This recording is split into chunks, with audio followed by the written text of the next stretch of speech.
This isn't restaurant lasagna. It's way better. It's Sundays at home, kids running around, sauce on the stove. Incredible. Hey everybody, welcome back to Real Plates. I am very excited today. We are going to make one of my favorite dishes, lasagna. Everybody loves it. I've never met anybody that doesn't like lasagna, and I want to teach you how to make mine today. Now, there are a ton of lasagna recipes out there on the internet. I've tried a lot of them, and a lot of them are really good. But I'll be honest, I think mine's better. I want to share it with you, and I want to teach you how to make it. This is a dish. I grew up in an Italian-American community, and everybody made lasagna, and everybody's family recipes were a little bit different. I think ours is the best. It's been in our house for at least 5 generations, and it's something that I'm really happy to be sharing with you today. Now, it is a layered dish, and I think that each layer comes with a little bit of controversy. Everybody's going to tell you, you should do it this way, you should do that layer this way, the ingredients we put in are like this, and that's true. But I want to share mine with you, and I hope you make it at home. Let's get to it and make some lasagna and turn this empty dish into something remarkable.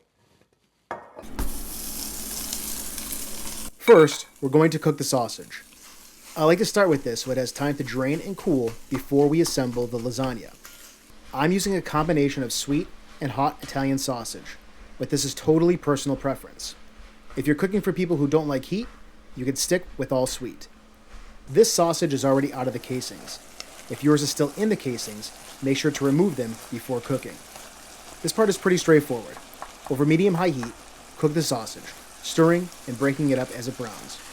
You want it fully cooked and for the excess fat to render out. Okay, so this is all cooked up. I'm going to shut the heat off on this.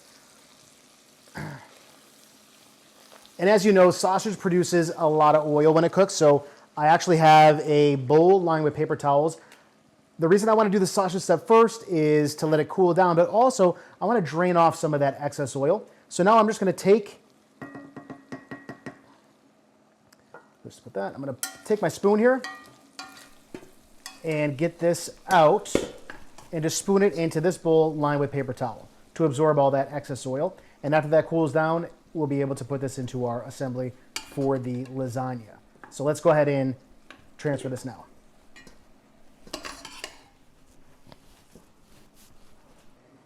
Okay, so now to work on preparing our next layer for the lasagna, the pasta.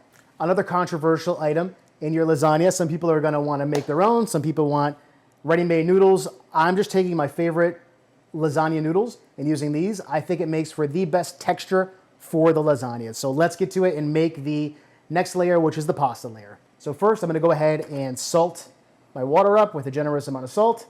And then we're going to go ahead and put this pasta in and cook it up. Now, I want the pasta to cook up very, very, very al dente. So I'm just going to cook it for like 5 minutes, almost like poach the pasta, and then get it in an ice bath so that it doesn't cook too much, because it's going to be in the oven for like 45 minutes. I find that if I put it in completely hard in the sheet, you don't want to do that either. It just doesn't give a good texture to the final lasagna. So you want to actually cook this for about 5 minutes, get it out, and get it into an ice bath.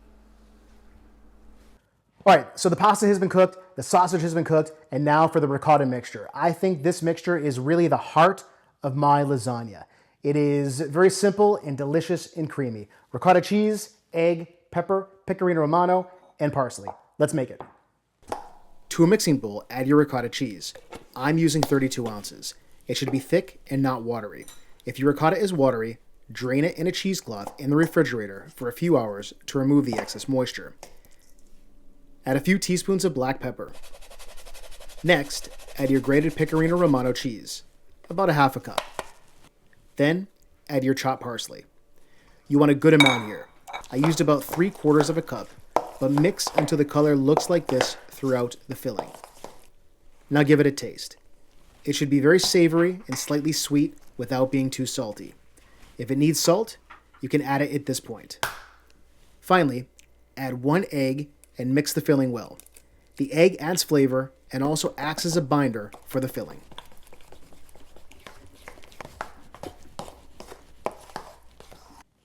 Okay, now that everything is prepared, it's time to bring this pan to life. So we have the cooked pasta, we have the sausage. I've got pecorino romano. Looks like I am in need for a re-up on that. Mozzarella, the ricotta filling, and the tomato sauce. The only thing that we didn't teach in this video is the tomato sauce, but never fear, link to Sunday sauce is here. Click that link. It is my Sunday sauce. It's what I'm using here and what I always use for my lasagna. So let's get going and assemble this lasagna. So first we're going to take some sauce and put it in the base, and then we're going to start layering this pan up.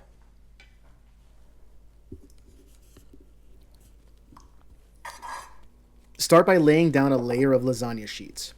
Trim the end if necessary so that it fits well in the pan. From there, add a layer of the ricotta filling, followed by the sausage, grated cheese, mozzarella, and sauce. Repeat this process until the pan is filled. For the final layer, I like to finish with the sauce over the ricotta, then top it with the sausage and cheeses. This gives you a cleaner looking top and a really nice browning as the lasagna finishes cooking in the oven. All right, so it looks great. Everything is layered up. This pan is super heavy. The oven is preheated behind me to 375. I'm going to put some aluminum foil on top and bake it for 30 minutes, and then take the aluminum foil off and let the cheese brown up nicely for the last 15 minutes. Keep a close eye on it for the last 15 minutes. You don't want everything to burn too much. Now, I want to show you, I had some extra materials, some extra cheeses, extra sausage, extra sauce. So I made an additional side lasagna in a bread pan. This one I'm not going to bake right now. I'm going to actually cover it with some aluminum foil or plastic wrap, pop this in the freezer, and when I'm ready for eggplant some night that we don't have anything ready for dinner, we're going to make this. Just leave it out for a couple hours on the counter and then bake it the exact same way.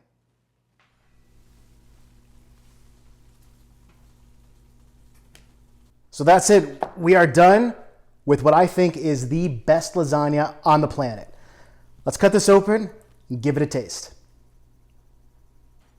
All right, let's give it a taste. Oh, yeah.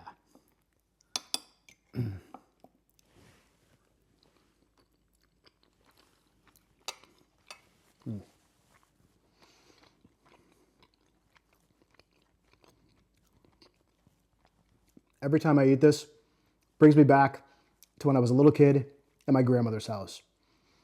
It's unreal. Lasagna is that perfect food where every bite has every element of the dish.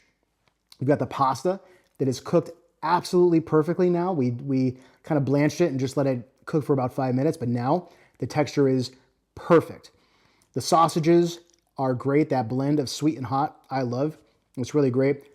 But the ricotta cheese, that really is what brings this whole thing together. It's what I think makes my lasagna the perfect balance.